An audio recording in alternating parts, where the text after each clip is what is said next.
which are on the agenda tonight for a first reading. The first of these ordinances has to do with the zoning for churches. And just as background, Forest Park as a planned community had church locations set aside in the master plan, the first master plan before the community was incorporated, and then also the first one that was adopted by the municipality in 1964. All of those church locations have been developed as churches, and so that planning, if you will, was successful and fully implemented. In the intervening years, we've had additional churches come to Forest Park along with the growth of the community. Some of these have been in business locations, and more recently, we've had some church proposals for land in either our manufacturing, our industrial park districts, or a planned business district, in which the Planning Commission has turned those churches down. The current zoning for churches is that they are permitted in the residential districts with a 2-acre minimum and access to a thoroughfare. And there are special exceptions in most other business districts. The change recommended is to remove churches as a special exception from the planned business, manufacturing, industrial park, and our special planning area districts. The special planning area districts cover areas such as Kemper Meadow and Carillon Park, as well as the development across the street known as Canfield Development. Churches would remain permitted in the residential zones and also in the office and planned office districts.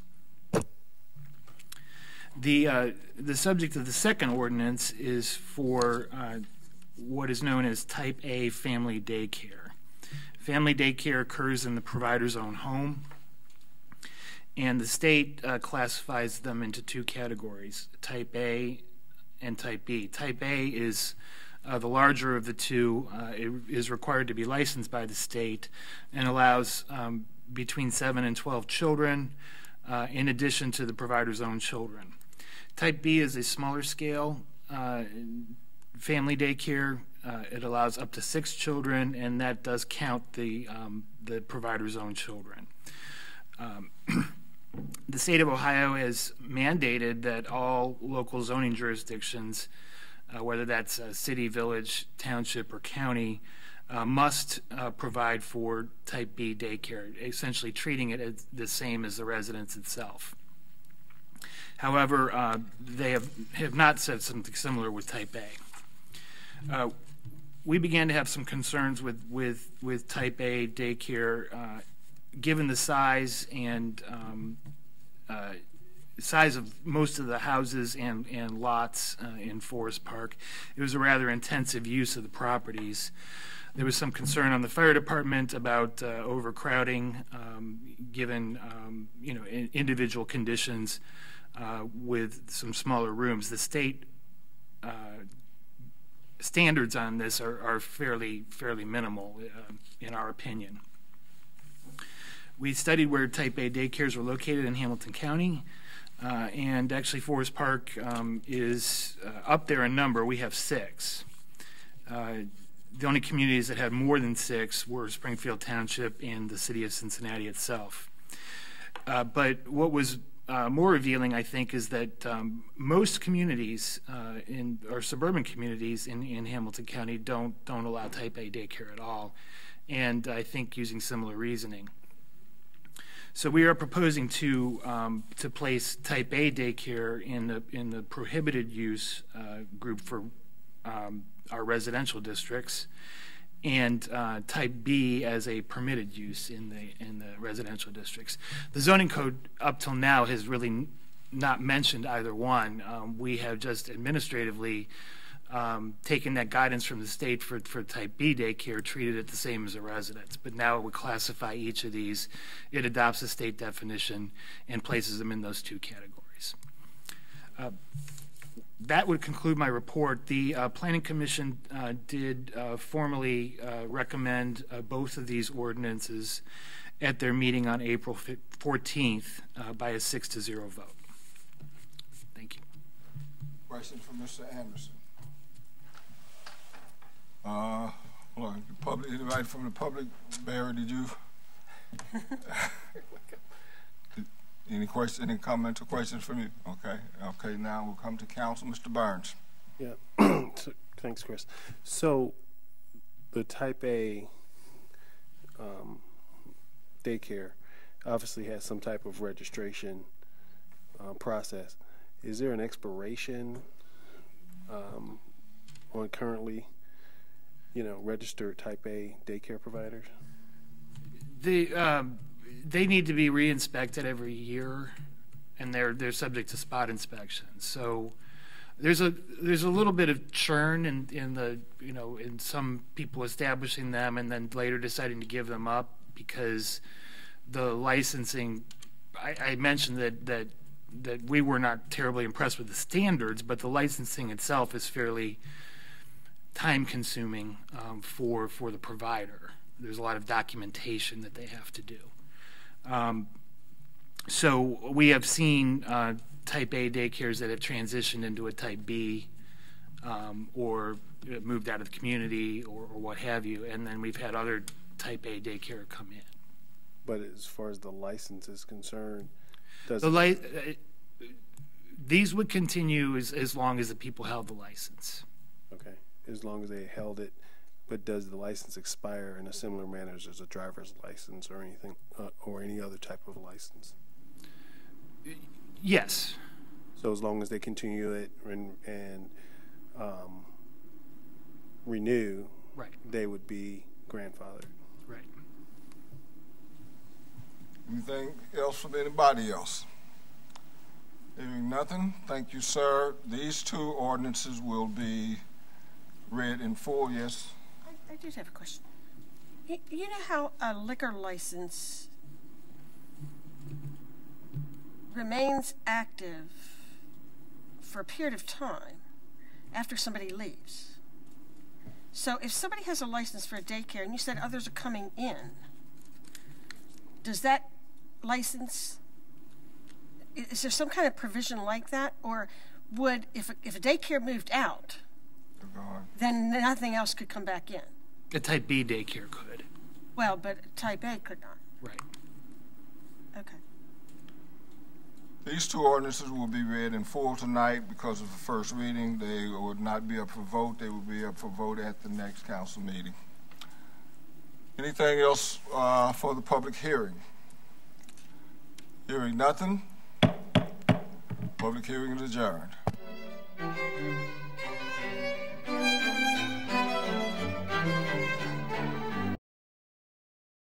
City of Forest Park Council meeting number 1250, May 4, 2015. Stand for the pledge, please. I pledge allegiance to the flag of the United States of America and to the republic for which it stands, one nation, under God, indivisible, with liberty and justice for all. Call the roll, please. Burns. Here. Cottle. Here. Herbie. Here. Holt. Here. Johnson. Here. Live. Here. Oops. Southall. Here. All council members are present and accounted for. Item number 2 on the agenda's minutes. You all received in your package minutes. Are there any corrections or additions to the minutes?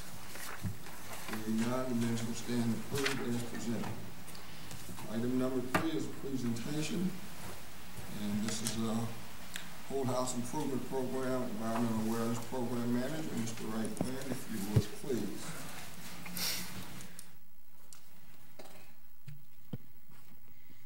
All right, thank you very much. My name is Wright Quinn. I'm the Forest Park Environmental Manager, and it's always a pleasure to come before the council. As you probably know, over the last several years, the Forest Park Environmental Awareness Program has sponsored a residential energy efficiency program for the residents of Forest Park. And with that, we were in a partnership with the Greater Cincinnati Energy Alliance. The program was very successful. We were very pleased with the outcome of it. We had 159 homes that had energy efficiencies improvements, and these improvements included air sealing and insulation improvements, installation of more energy efficient doors and windows, appliances, furnaces, air conditioners, and water heaters. So it was focused primarily on energy efficiencies. However, as in all good things, good things do come to an end.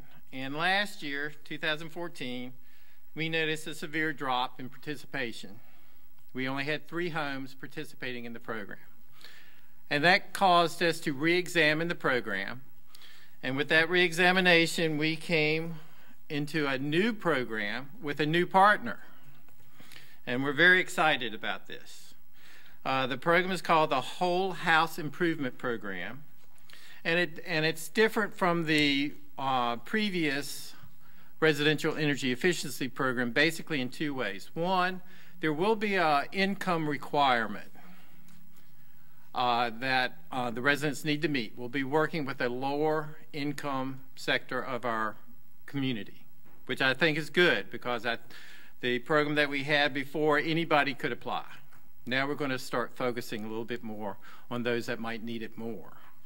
And the other difference is it's going to be more comprehensive.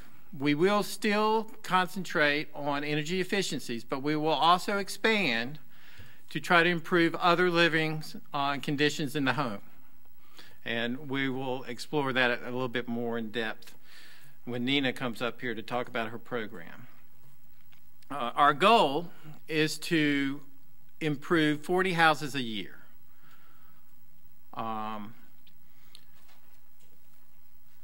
And we think that this year, 2015, will be our pilot year. So we're going to be looking at it as we go along with each house. We're going to try to make it a little bit more efficient. And at the end of the year, we will then reevaluate, hoping that we will go on for several years to come. That's our plan. It won't be a one-year program. We want to continue this for several years to come.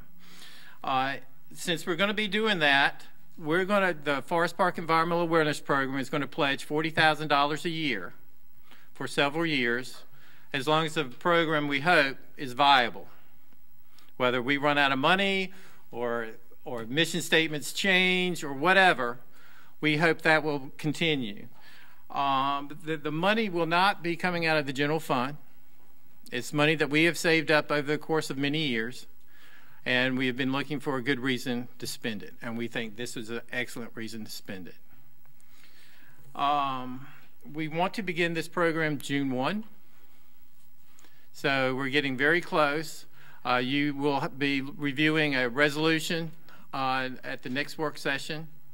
So hopefully, with your approval, we can begin getting everything ready for the June 1st implementation date.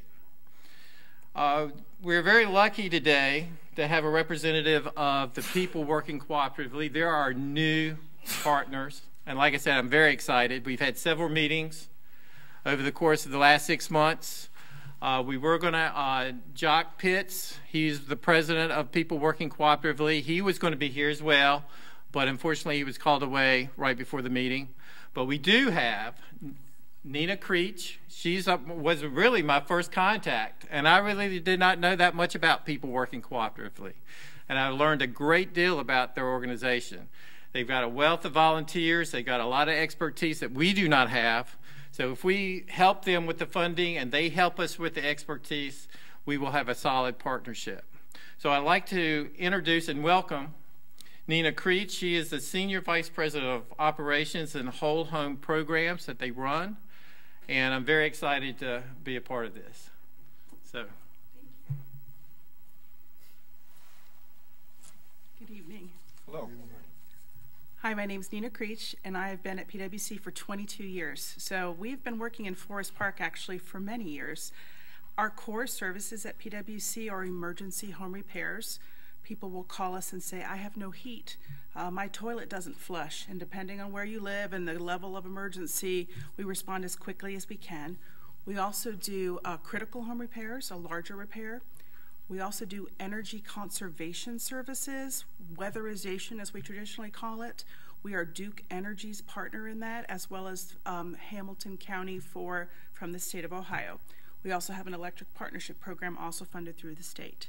We also have a large volunteer presence in the community. We have over 4,000 people that volunteer for PwC. So we kind of call them the icing on our cake. We've been very active in your community. Every fall we do Prepare Fair, where we rake leaves and clean gutters. And in the spring, actually, this weekend is May 9th, is our Repair Fair, where we actually have a project going on here in Forest Park. It's our staff volunteer project. Our staff also volunteer on that day, and they're going to be building a ramp out here, just so you know. What we thought we could do, there's a whole lot of information just about PwC overall, and not specifically about this program, but I thought I'd give you a background. We've been around for 40 years, and one of the things I would say that's changed over my tenure is our ability to measure and verify the work that we're doing. You know, the mission part of it is very important, but what's also important that it makes sense. And so several years ago, we were awarded a pilot through DOE, and the results of that are in the side that we call it our CADMIS study. What we've learned that keeping people safely in their homes, it just makes good economic sense. So number one, the faces of our families are changing.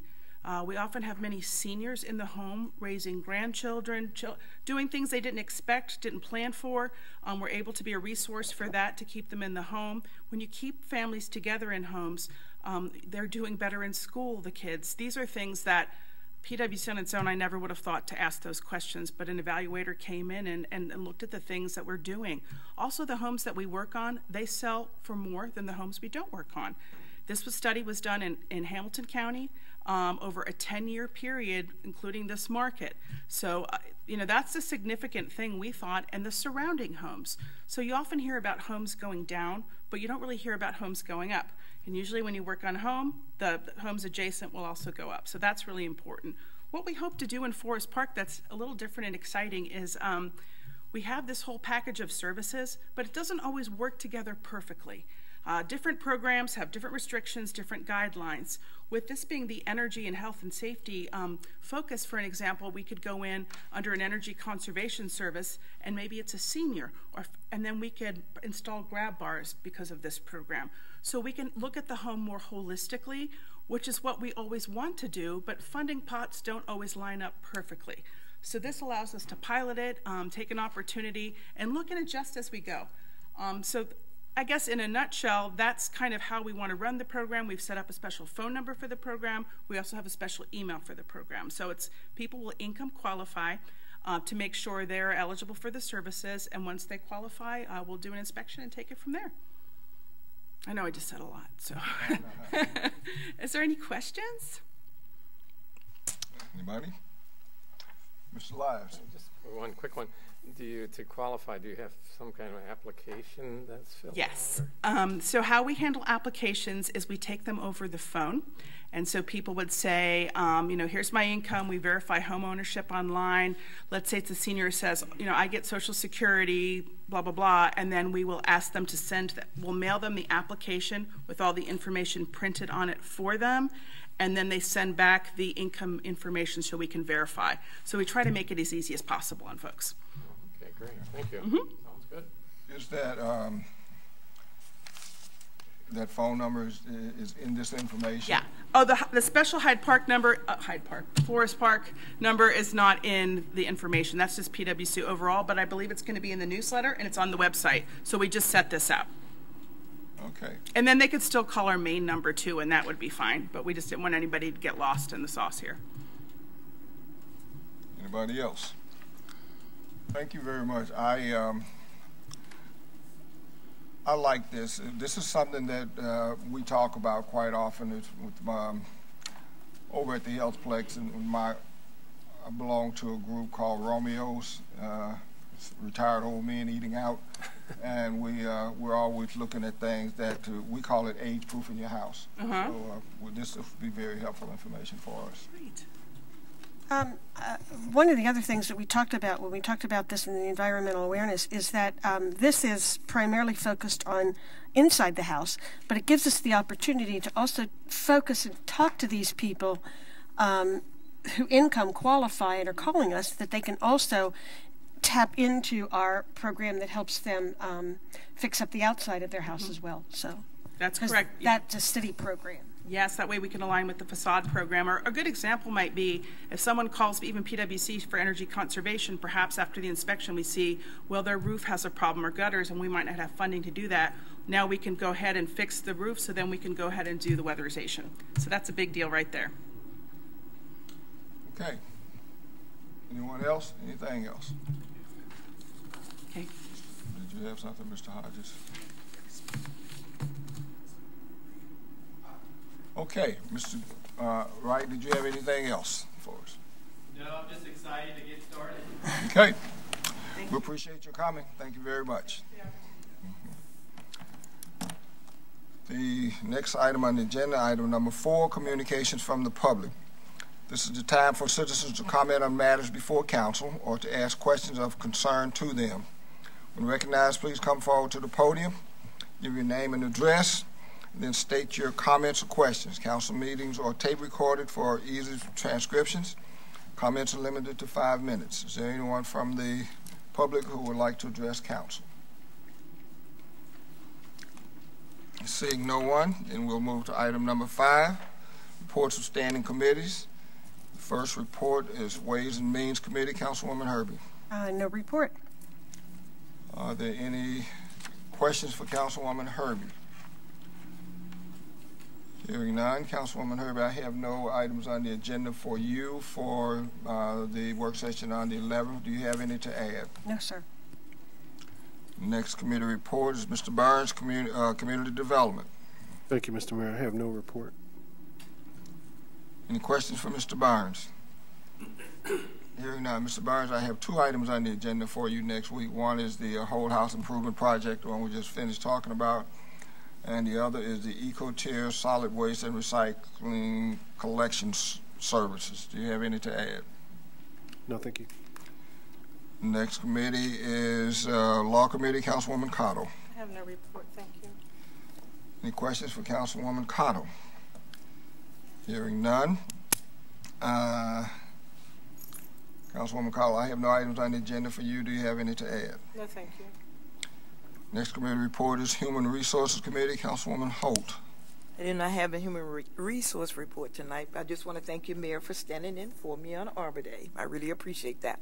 That concludes my report. It was my pleasure, I assure you. Any questions for Councilwoman Holt? Just a reminder, Councilwoman Holt, I'm thinking this probably comes closer to beautification on specifically Saturday the 16th, but I think the week during that week is the week that we're going to be planting flowers in various beds around the city.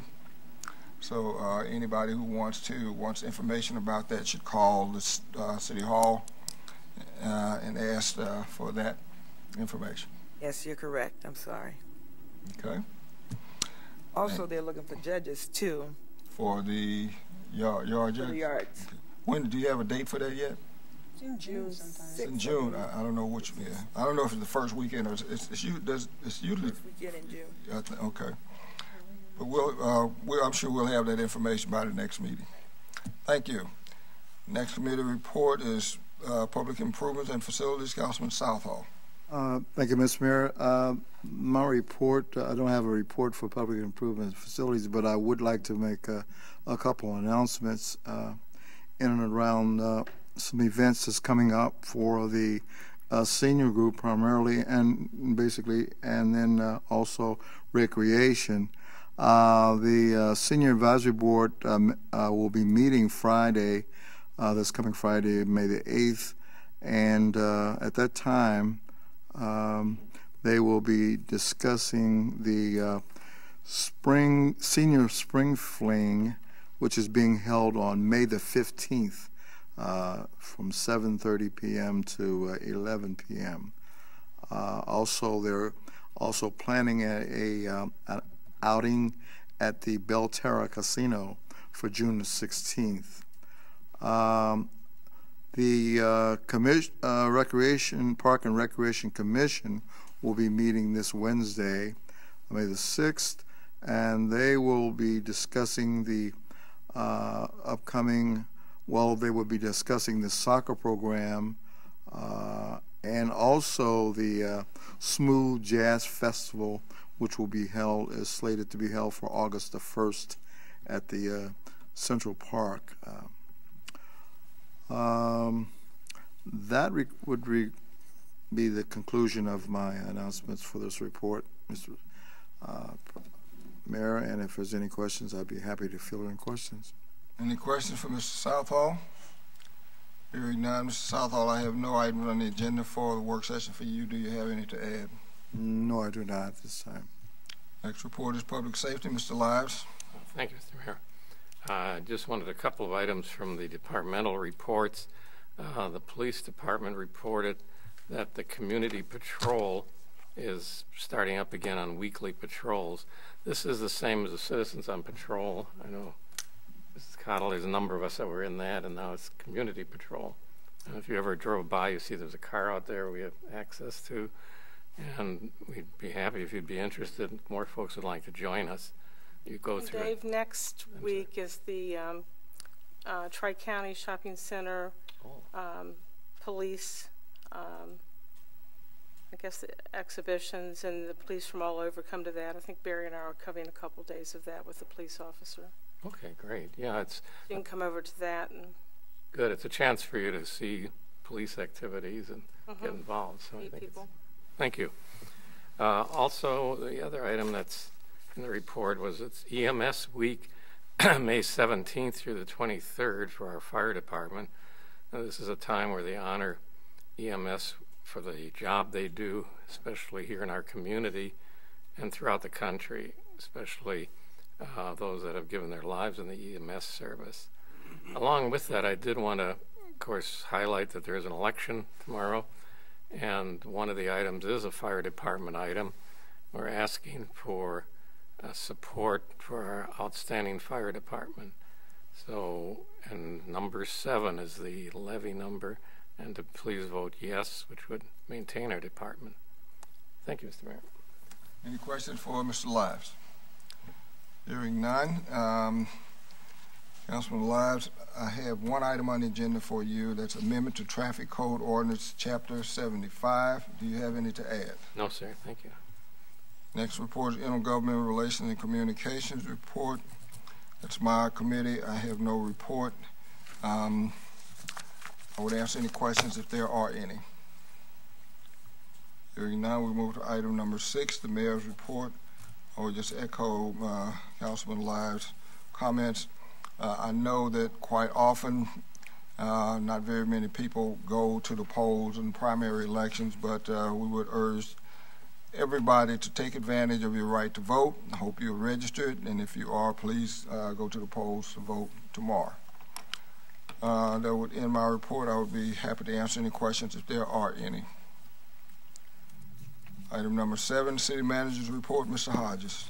Thank you. I'll report that we did complete the most recent issue of the Progress, so it's available for the public, and it's also in print at the municipal building, and also that the departmental reports have been completed, included with the council packet, but also placed on file with the clerk of council for public inspection. So that would conclude my report, but I would respond to any questions if there are any. Any questions for Mr. Hodges? There was one where they were showing the activities in there. There was one activity on there. They had a time, but they did not have a day of the week. It was I think it was kickboxing and something else. Okay. But there was one that did not have a day. It just had a time. Okay. Well, we'll go back and take a look at that and what we have out there, at least on the internet. We'll make an adjustment. Okay. Thanks. Okay. Any other questions for the City Manager? Go to item number 8, other reports. The first under those is the Law Director, Mr. Wyckoff. Thank you, Mr. Mayor. Since the last meeting, I've responded to several requests from the building department on different issues. You've probably seen those opinion letters. And also I addressed a couple subpoenas that have been issued to employees, both in the tax department and the building department.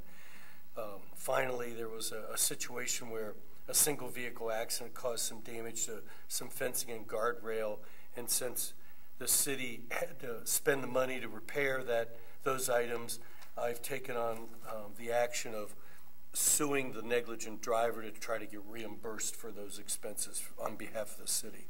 Other than that, that would be the end of my report, unless there are any questions. Any questions for the law director? Hearing none, thank you, sir. Next report on the others, Clerk of Council, Ms. Huffman. Thank you, Mr. Mayor. I'd like to report that resolution number 16-2015 was posted as required, and that concludes my report. Any questions for Clerk of Council? Hearing none, thank you, Ms. Huffman. Before we move to the next item, item 9, I would just like to alert our citizens to the fact that there are a number of road work projects going on around the city. You're probably going to encounter some men working signs and even some signs where traffic will be in some cases slowed and stopped for brief periods. Please drive, take a little bit extra time and drive safely and cautiously through these areas. We want our citizens to be safe, but we also want those people who are doing the work out there to be safe. So just be mindful that this work is going on. It's not hit and miss. It means it's not short term, so they're going to be working for quite a long time in different areas around the city, so just be mindful and be a little more careful. Thank you. Now we'll move to item number 9, new business. Is there a motion, Mr. Lives? Thank you. I move to suspend the rules requiring the reading in full on 2 separate days and read for the first time by title only ordinance number 03-2015 and 04-2015. These ordinances were posted 6 days prior to our meeting. Second. Been moved and second that we suspend the rules requiring reading in full on 2 separate days and read for the first time by title only ordinance numbers 03-2015 and 04-2015. Is there any discussion? Hearing none, would the clerk call the roll on the motion to suspend the rules? Burns? Yes. Cottle? Yes. Herbie? Yes. Holt? Yes. Johnson? Yes. Lives? Yes. Southall? Yes. Motion to suspend the rules passes 7-0. The first item under new business is item A, ordinance number 03-2015. Would the clerk please read that ordinance by title only? Ordinance number 03-2015. An ordinance amending Chapter 150 zoning code regarding religious organizations. Okay, this ordinance 03-2015, this was the first reading. It will not be voted on tonight, but will be voted on at our meeting on May 18. Next item is item B, ordinance number 04-2015. Would the clerk please read that ordinance by title only? Ordinance number 04-2015. An ordinance amending Chapter 150 zoning code regarding family daycare homes. Again, this ordinance was being read for the first time by title only. There's no vote on this ordinance tonight. It also will be on the agenda for a vote on the meeting on May 18. Next item is a motion. Mr. Lives. Thank you. I move to suspend the rules requiring the reading in full and read resolution number 17-2015 by title only. This resolution was posted 6 days prior to the meeting. Second. It's been moved and second that we read resolution number 17-2015 by title only. Is there any discussion? Hearing none, would the clerk call the roll on the motion to suspend? Cottle? Yes. Herbie? Yes. Holt? Yes. Johnson? Yes. Lives? Yes. Southall? Yes. Burns? Yes. Motion to suspend passes 7-0. So we'll move now to item C on the new business, resolution number 17-2015. Would the clerk please read that resolution by title only? Resolution number 17-2015, accepting the bid of Compass North American to furnish salt for the 2015-2016 winter season. Is there a motion, Mr. Southall? Yes, Mr. Mayor. I make a motion that Resolution 17-215 be received for adoption. Second. Been moved and seconded that we adopt Resolution 17-2015. Is there a discussion, Mr. Southall? Yes, Mr. Mayor.